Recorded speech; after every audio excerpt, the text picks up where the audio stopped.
अरे मेरे भैया से कहना बहना याद करे।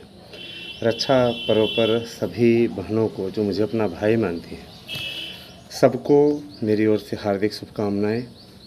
मैं प्रार्थना करता हूं कि आपका जीवन सुखी सफल हो, और साथ ही साथ मेरे सभी भाइयों को जो मुझे अपना भाई मानते हैं, उन्हें भी रक्षाबंधन की हार्दिक शुभकामनाएं।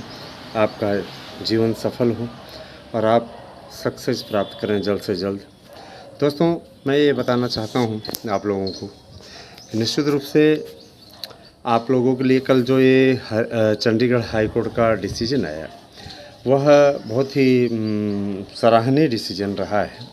और इसमें इस प्रकार का कमेंट कि एनसीटी एक पितृतुल्य है, अभिभावक के तुल्य है। तो उसे यह देखना है कि जिस समय वह पात्रता निर्धारित करती है, उस समय जो पात्र रहते हैं, ठीक है, उनके साथ भेदभाव ना किया जाए।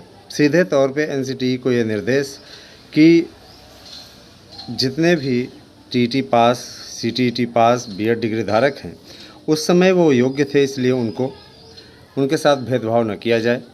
और एनसीटीई अपनी गाइडलाइन पर पुनर्विचार करे। जिस प्रकार का आदेश आया माननीय सर्वोच्च न्यायालय का, माननीय सर्वोच्च न्यायालय में अपनी बातों को सही ढंग से रखे और बीएड पर पुनर्विचार करें। बीएड को जिस प्रकार से एकाएक बाहर कर दिया गया, उस पर विचार करें, और इसके लिए उन्होंने उपयुक्त संशोधन की आवश्यकता जताई है। उनका ये कहना है कि सर्वोच्च न्यायालय पर किसी प्रकार का कोई कमेंट नहीं किया जा सकता, लेकिन उन आम अभ्यर्थियों का क्या दोष जिनके साथ में इस प्रकार की दुर्घटना हुई है, इस प्रकार की घटना हुई है कि उन्हें बाहर कर दिया गया है।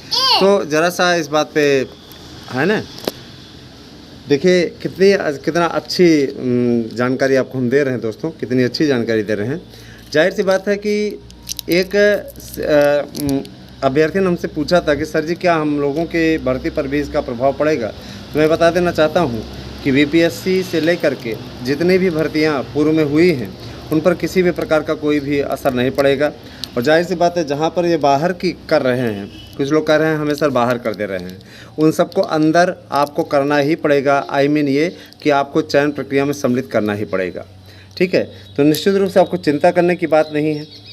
आप सभी लोग मेरे अपने हैं, तो आपको गलत सूचना दे करके किसी भी प्रकार से मैं भ्रमित नहीं करूँगा। बीएड के सभी मित्र इस चीज़ को लेकर के एकदम निश्चिंत रहें।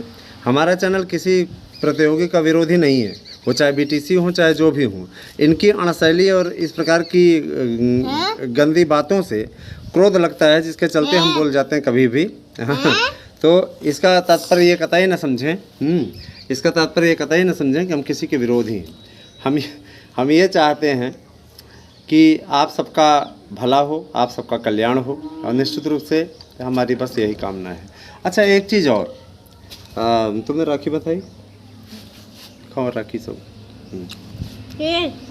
ठीक है। अरे तुम इसको खाओ, ये खाओ, ठीक है, वेरी नाइस वेरी नाइस।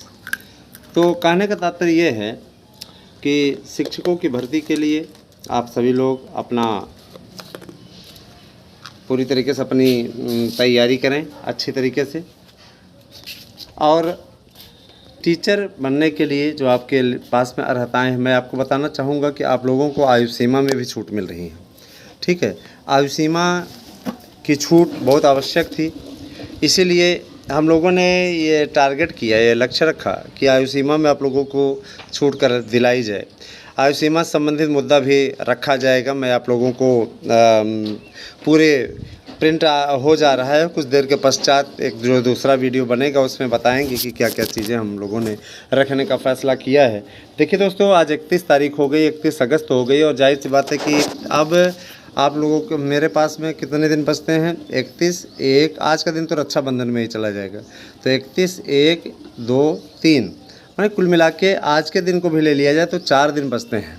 इन 4 दिनों में आप लोगों के लिए बहुत सी परिस्थितियों को बदलने की स्थिति है।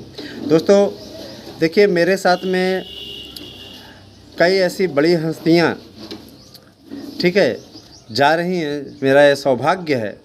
निश्चित रूप से मुझे पूरा मामला सुलझ जाने की पूरी उम्मीद है। मैं नेतागिरी नहीं करता हूं दोस्तों, मैं रिजल्ट देने में विश्वास रखता हूं।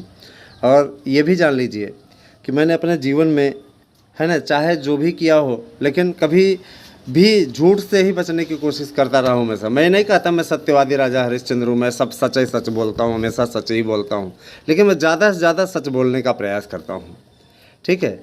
और मैं अपने बीएड डिग्री धारकों को आश्वस्त करता हूँ, मैं बीएड बीटीसी का विरोधी नहीं हूँ, लेकिन मेरे बीएड डिग्री धारकों को भी न्याय मिलना चाहिए कि मैं इसी बीएड परिवार का सदस्य हूँ और मैं ये चाहता हूँ कि मेरे परिवार के सदस्य सुखी रहें।